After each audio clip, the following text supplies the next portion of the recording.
So hello, good afternoon, may ngapon sa tanan no. So andito ako ngayon sa may Parañaque no, sa may City Hall ng Parañaque. May kasama ako. Saan?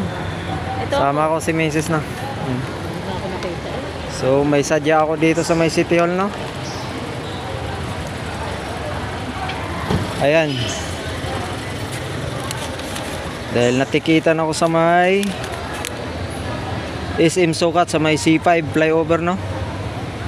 Ito ay noong pang September 15, 2025, nung nakarang September, at ngayon ay February na.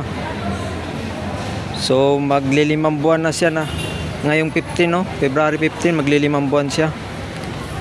So hindi ko pa nabayaran 'to no.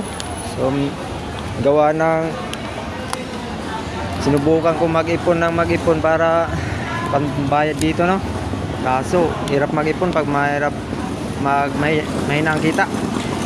May naipon ako, nababawasan pag may time na wala akong kita. Kaya ang ending, hindi ako nakapag-ipon no, para pambayad dito.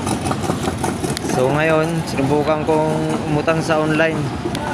So nakautang naman ako sa online ng 5K.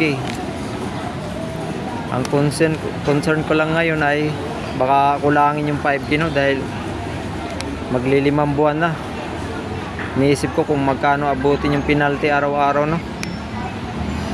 So medyo kabado ako kung kaya magkasya ba yung perang dala ko no ng 5K na inutang ko sa online. So natikitan pala ako nito doon sa may C5 no, flyover, dahil hindi ako dumaan sa taas. Doon ako dumaan sa baba. Ang direksyon ko na papuntang Sukat no, Arcadio. Kaso paglabas ko ng Sukat no, may nakabang doon na enforcer. Yun. At doon ako natikitan. So yun nga, sabi ng enforcer sa akin, hindi ko baro nakita yung sign doon na ano, one way. Sabi ko, hindi ko nakita yung sign na one way no. So sabi niya, dalawa raw ang pwedeng maging violation ko. Dahil one way nga, at saka pwede rin daw reckless driving. So tinanong niya ako kung ilagay ba raw niya no. Sabi ko sa enforcer, kayo na po bahala sir, kasi trabaho nyo naman yan, kayong nakakaalam.